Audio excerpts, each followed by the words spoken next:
أعوذ بالله من الشيطان الرجيم. بسم الله الرحمن الرحيم.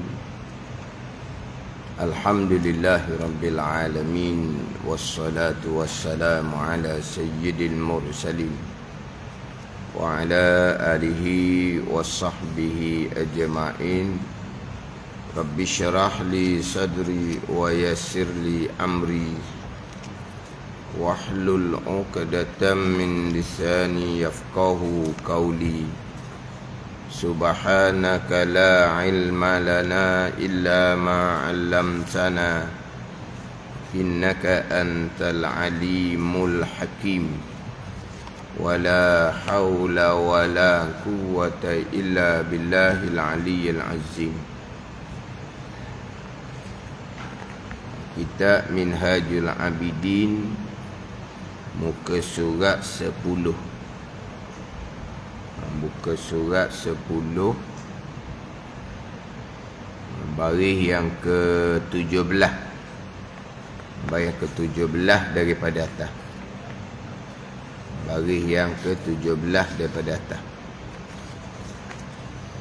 Qala al-muallifu rahimahullahu ta'ala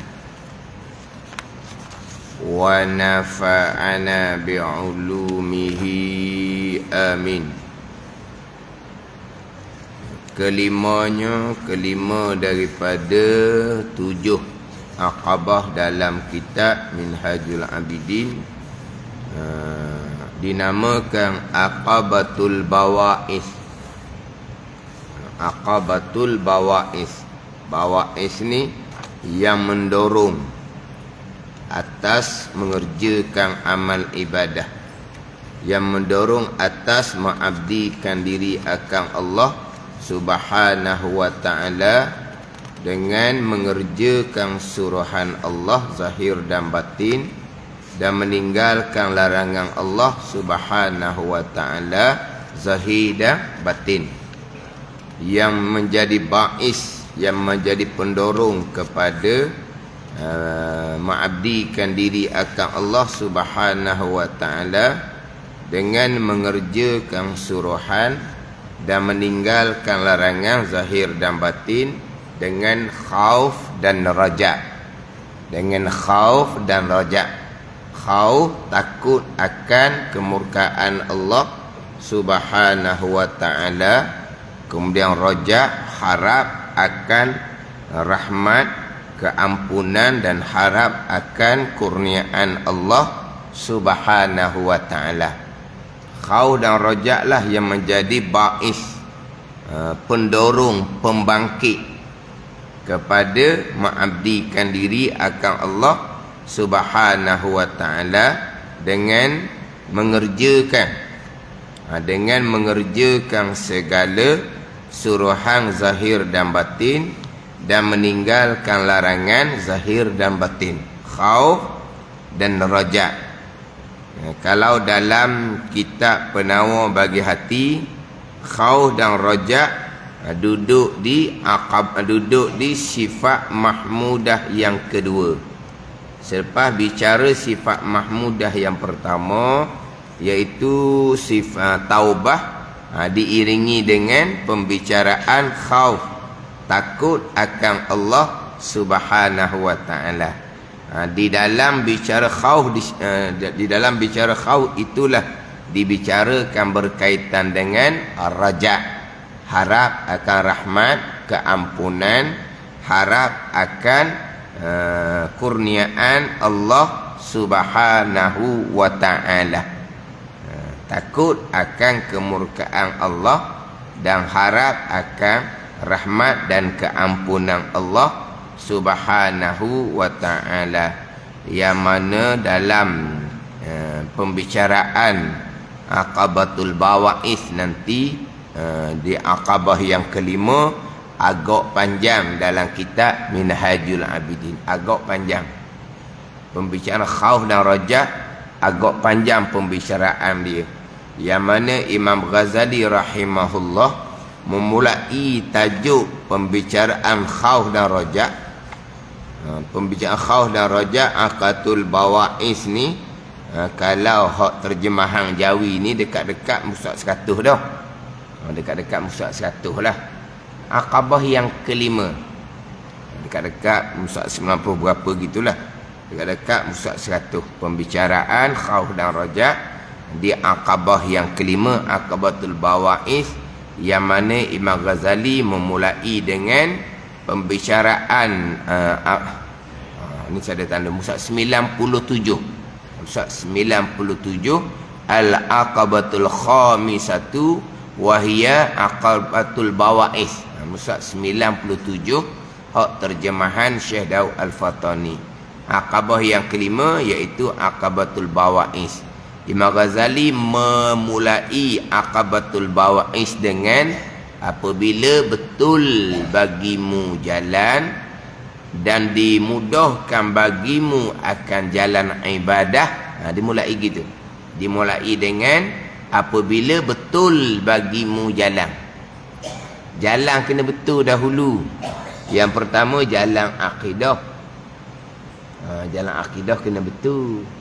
Kalau jalan akidah tu jelas tak jelas, hak tu tak ada takut akan Allah, tak ada. Kita mengekali jalan akidah kita jelas tak jelas, tu orang yang jara'ah, orang yang sangat berani, orang yang sangat handalan. Ini menjalani jalan ibadah, tapi jalan akidah betul ke tak? Tahqiq ke tak? Tahqiq ni kejak, jelas, kemah, sahih ke tak? Bab pegangan ni. Akidah kita orang beriman. Kita orang beriman. Ilmu bab iman, ilmu bab akidah, berapa kitab dah kita belajarnya. Rukun iman 6 perkara kita hafal daripada budak tu hafal. Itu hafal rukun iman tu budak-budak umur 5, 6, 7 tahun waktu.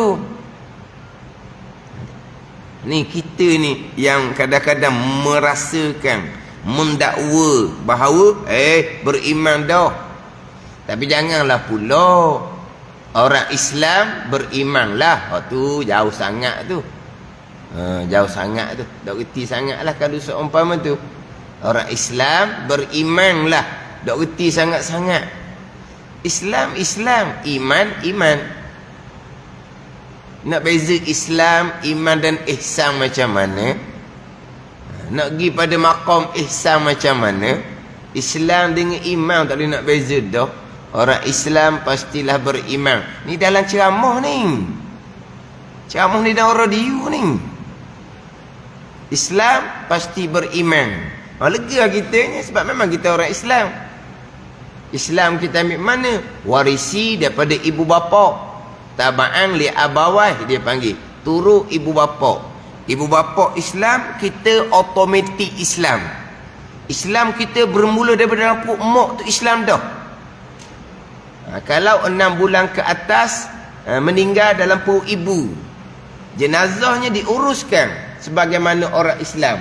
Mandi, kapang, sembahyang ke bumi. Fardu kifayah tu. Maknanya dalam perut mak ni, dalam perut mak, mati dalam perut mak 6 bulan ke atas. Kenapa jenazahnya dimandikan, dikapangkan, disembahyangkan, dikebumikan? Sebab apa? Jenazah orang Islam. Islam. Ibu bapa di Islam, automatiklah di Islam. Itu panggil Islam yang diwarisi, Islam yang dipusakai. Itu Islam. Iman tidak warisi. Orang Islam tidak semestinya beriman. Kalau kita dengar ceramah seumpama ni tak ada benda lah kitanya beriman lah sebab kita orang Islam. Tu jauh sangat. Iman tidak warisi. Iman ni kepercayaan hati kita sendiri. Iman ni ditanam oleh ibu bapa awal-awal sebelum bicara bab semayang lagi. Kita dengar gitu kan? Iman ni ibu bapa kena tanam bab iman, tanam bab akidah. Islam tak ada tu tetap dah. Sebab itu warisi. Ada itu warisi. otomatik Islam, ibu bapa kita Islam. Iman ni kita kena tanamkan. Ilmu beriman, ilmu berakidah kepada anak-anak bukan umur 7 tahun. Umur 7 tahun tu semayang. Umur 7 tahun tu semayang. Ilmu beriman, ilmu berakidah, anak kita faham pembicaraan kita. Kita sudah memulai bicara bab Allah ada, Allah tahu, Allah melihat, Allah mendengar. Bicara dah. Faham tak ni? Bicara dah, ada malaikat, kiri kanan ada malaikat, di alam barzah ada malaikat, ada malaikat yang jaga syurga, ada malaikat yang jaga neraka. Ha ni. Bicara pada budak lagi ni. Sebab apa ni? Nak tanamkan iman. Kita bicara bab di alam barzah ni, kita pergi kubur, ziarah mana orang-orang terdahulu yang meninggal, kita cerita koda budak, cerita dah. Ni alam barzah ni, ada nikmat, ada kesaksaan, kita bicara dah. Bicara apa tu? Bicara untuk tanamkan keimanan dengan perkara yang gaib. Bicara Allah gaib, bicara malaikat gaib, bicara barzah gaib, bicara bab qada qadar gaib. Sebab apa kita mulai pembicaraan ni? Sebab ini bukan dapat warisi daripada ibu bapa. Orang Islam tidak semestinya beriman. Buat mudah gitu tak ada benda.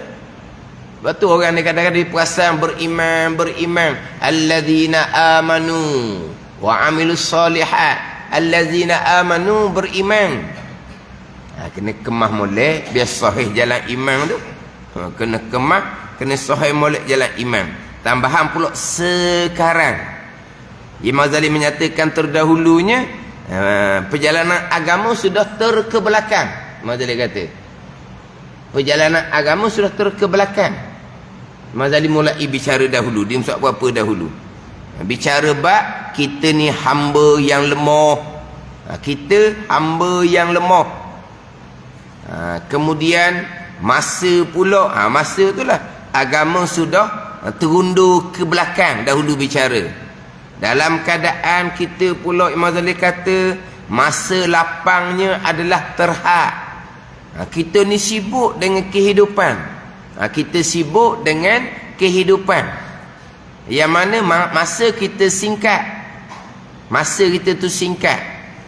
Kemudian masa kita sekarang, agama sudah terundur ke belakang. Agama ni menjadi pilihan-pilihan yang kemudian. Kalau belajar agama pun, apabila nak belajar hak ilmu dunia tu tak berkemampuan, tak layak, tak dapat tempat untuk kita belajar ilmu dunia. Barulah kita nak pilih jalan agama. Jadi jalan agama ni jalan pilihan yang bukan pilihan utama. Dibicara dahulu. Di permulaan bicara hak dan kitab Minhaj ni di muka 4 tu sudah bicarakan berkaitan dengan kita ni hamba yang lemah. Kemudian jalan ibadah, jalan yang sukar, jalan yang payah. Jalan ibadah ni yang menegahkan ibadah ni banyak, yang membinasakan ibadah kita tersembunyi. Dahulu bicara yang membinasakan ibadah kita ni tersembunyi. Binasa ibadah dengan pegangan salah, tersembunyi pegangan salah. Itu dalam pegangan masing-masing. Binasa ibadah kita dengan riya, ujub, takabur. Riya, ujub, takabur pun tersembunyi. Ni dibicara di muka surat 4, di muka surat 5 tu. Pada ni. Kemudian dia kata pekerjaan agama terundur ke belakang. Maknanya pekerjaan agama ni sudah ditinggalkan pada masa kita ni, kata Imam Ghazali. Jadi kalau bab-bab iman akidah sekarang ni, kena tu molek. Pelik-pelik kadang-kadang ni. Pelik-pelik. Saya dah terdengar orang yang ni cinta itu buta. Dia bicara bab cinta itu buta. Mana ni? Lagu ada tak cinta buta tak? Tak ada. Ada lagu tu, lagu hok dia je tu. Dia je lah, ada kan lagu tu. Zaman dululah ada lagu tu, dia je lagu tu. Ada cinta buta. Maknanya alah, dia cerita. Apa maksud cinta buta, dia cerita. Hak ni lah ulama-ulama kata ni, dia kata. Ustaz kata ni. Cinta buta ni kerana cinta kepada makhluk, sanggup kita korbankan segala-gala. Kita cintakan seseorang ni, kita cintakan seseorang, kita sanggup habis duit banyak mana kita sanggup. Tetapi kita cinta akan Allah, tak berani pun nak korbankan duit banyak. Inilah syirik kepada Allah. Syirik diubah. Allah kata kat mana pula? Orang cinta kepada orang, sanggup habis duit. Pandai ni? Tapi untuk agama Allah, sanggup habis duit. Sikit-sikit boleh kan? Tapi kerana cinta kepada orang, kerana cinta tu buta, pandai ni? Gila ke orang tu, sanggup habis duit banyak mana pun sanggup. Sanggup segala-galanya.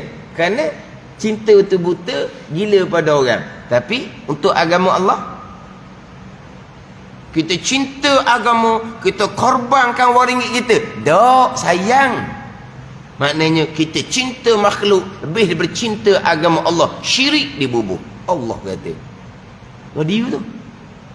Dia yang berteraskan agama.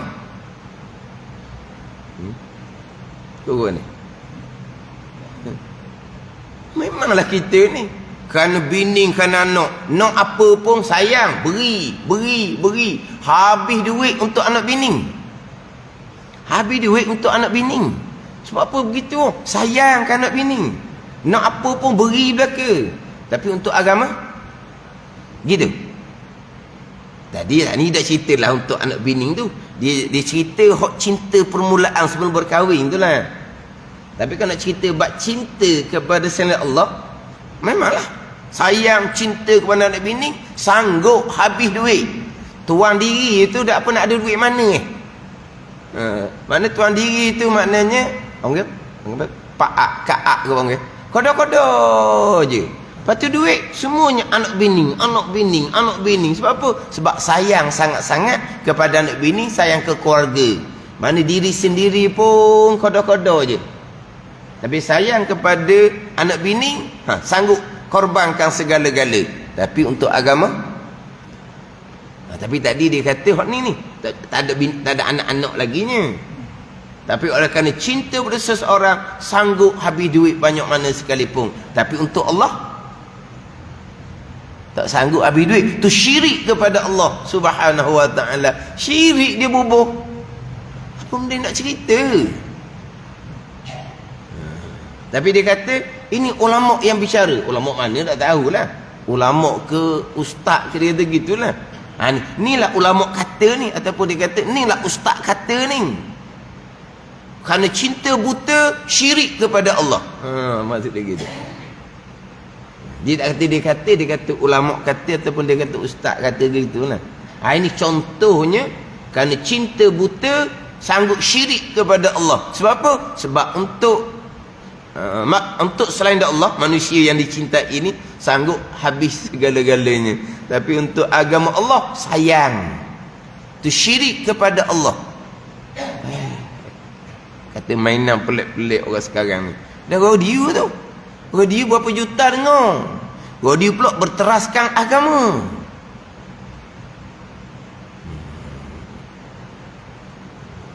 Hak sebut kata kerana anak bini tu kita sanggup habis segala-gala. Waktu saya tambahlah. Tapi samalah juga.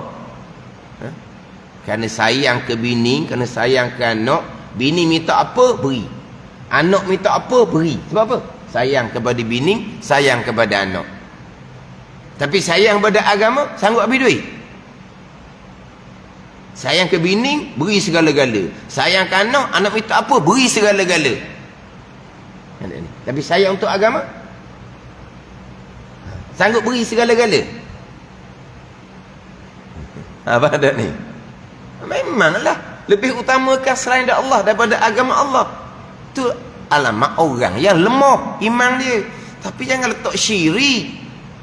Tapi syirik ni bukan cerita anak bini ni. Syirik cerita hak cinta tu. Hak sebelum berkahwin tu lah. Kalau ke cinta ni bukan sebelum berkahwin, lepas berkahwin cintalah tu.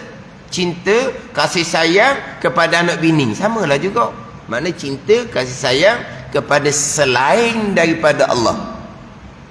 Sanggup korbankan segala-gala, tapi cinta akan Allah, cinta akan agama Allah, tak sanggup nak korban. Tu tandaan syirik dia panggil, menyengutukan Allah Subhanahu wa taala ni. Zaman kita sekarang ni.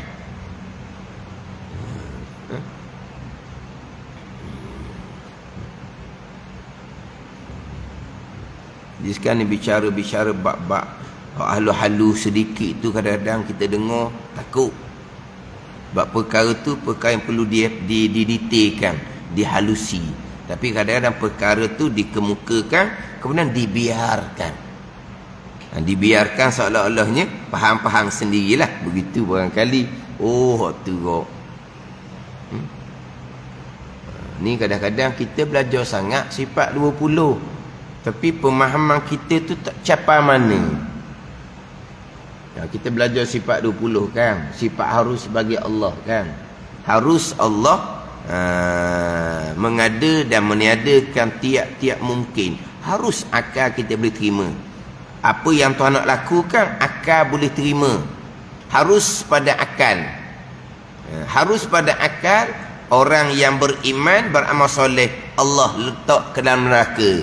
Harus pada akal. Orang yang kafir maksiat, letak syurga. Tu bicara apa tu? Tu kena faham molek situ. Mana orang duk jaja sekarang ni? Ada IB. Mana harus bagi Allah. Orang beriman beramal soleh, Allah masukkan ke dalam neraka. Harus, tapi Allah tak buat. Dia pun hura. Berarti harus Allah bohong. Gitu. Dah kalau orang beriman dan beramal soleh yang Allah janji dalam Al-Quran syurga, harus Allah letak neraka. Mana pun harus Allah bohong. Dari situ. Hak ni kau. Ni kita hak mengaji molek pun kadang-kadang terpinga-pinga juga. Ada ni. Terpinga-pinga. Dia dengar kalau ceramah tempat kita seumpama tu, kita tak turut hak dia kata tu pun. Tapi kita pun tak boleh nak jawab, tak boleh nak apa, terpinga-pinga.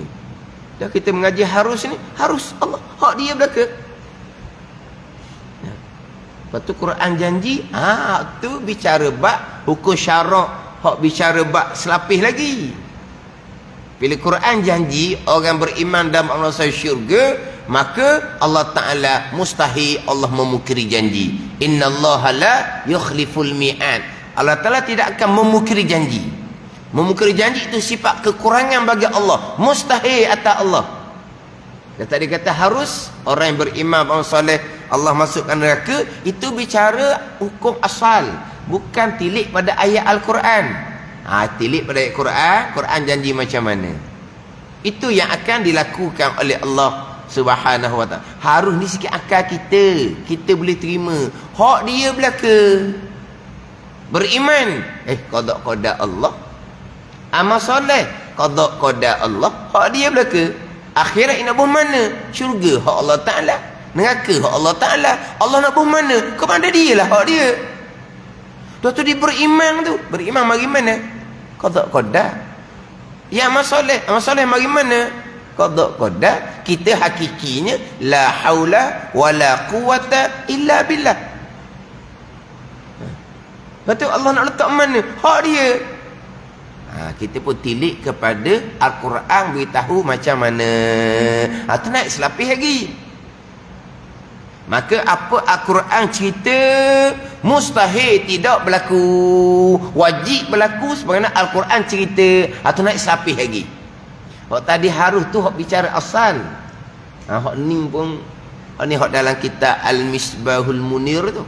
Hak saya baca malam tadi di Masjid Kristen tu.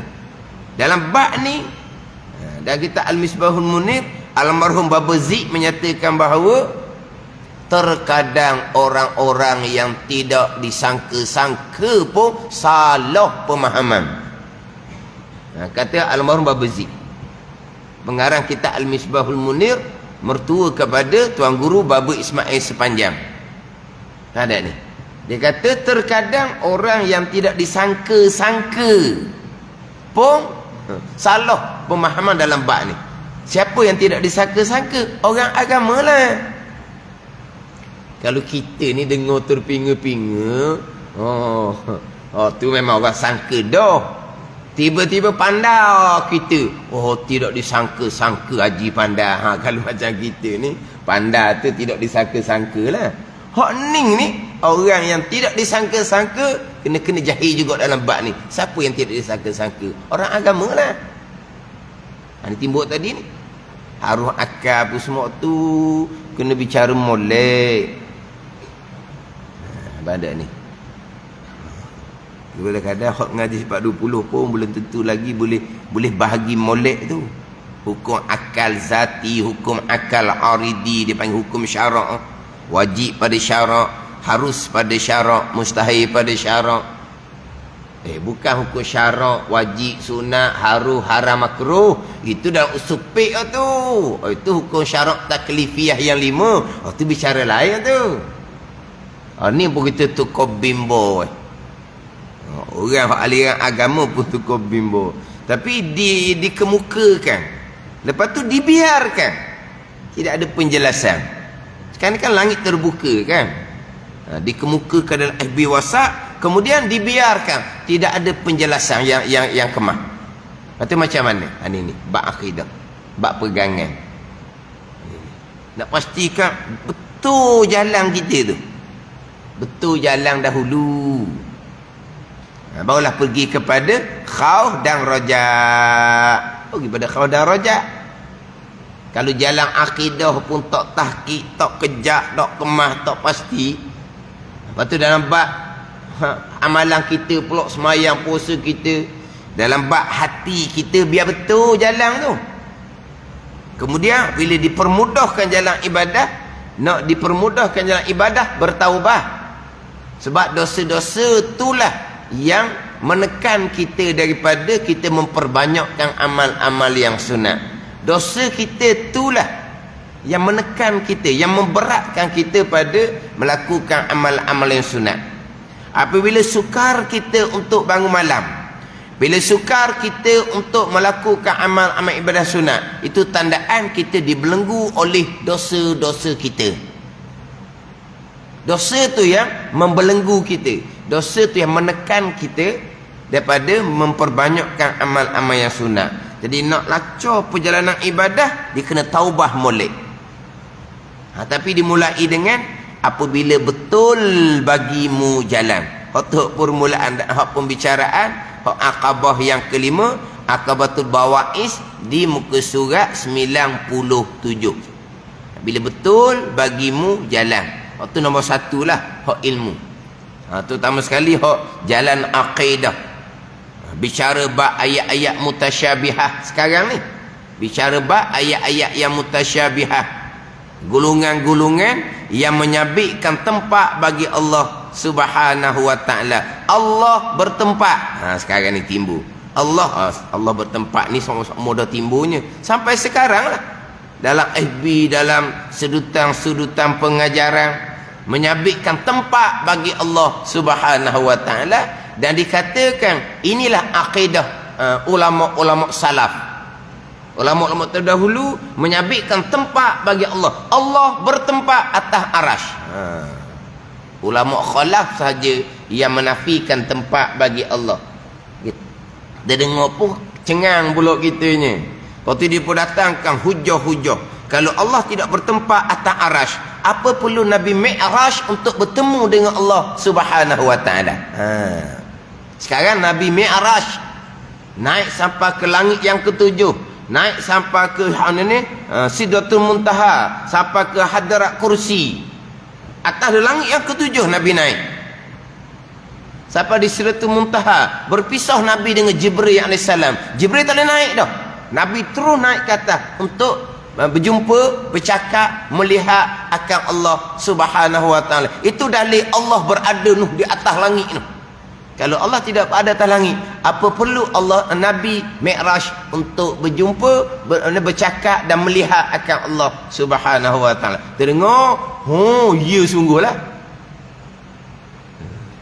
Lepas macam mana pula Nabi Musa alaihissalam bercakap dengan Allah di Bukit Tur Sina? Mana Allah berada di Bukit Tur Sina ke macam mana? Ni perkara yang kita duk fikir berkaitan dengan zat Allah Subhanahu wa taala. Ini Nabi larang awal-awal. Tafakkaru fil khalqi wala tafakkaru fi zatillah. Berfikirlah kamu akan kejadian Allah. Jangan duk fikir bab zat Allah Subhanahu wa taala. Dipikir ni. Tapi ayat Al-Quran macam mana? Tu balik pada ilmu molek. Kejap molek, walam yakul lahu kufuwan ahad. Kejap molek. Tu suratul Ikhlas. Walam yakul lahu kufuwan ahad. Ada ni. Kejap molek situ. Tidak ada yang setara seumpama Allah Subhanahu wa taala. Tidak ada. Menyabitkan tempat itu adalah sifat makhluk Allah Subhanahu wa taala. Lepas tu ayat-ayat Quran, kisah Mi'raj macam mana? Lepas tu kejap kita bab mukhalafatuhu ta'ala lil hawadis. Ini kena tahqiq molek. Biar betul jalan akidah kita molek. Nak jalan ibadah, mari majlis surah, tapi bab akidah tak tahu ke mana.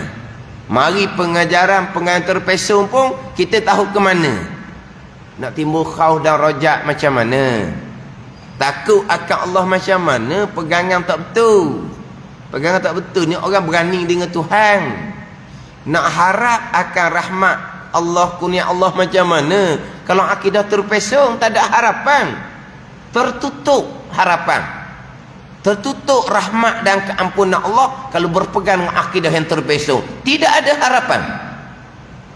Harap itu bukan harap, itu dipanggil umniyah. Angan-angan kosong yang dicela pada syarak. Apa angan-angan kosong? Angan-angan akan rahmat Allah, akan keampunan Allah, akan kurniaan Allah Subhanahu wa taala dalam keadaan pegangan yang terpesong. Tidak ada harapan. Tidak akan dapat rahmat, tidak akan dapat keampunan, tidak akan dapat kurnia Allah jikalau berpegang dengan akidah yang terpesong. Tidak ada harapan.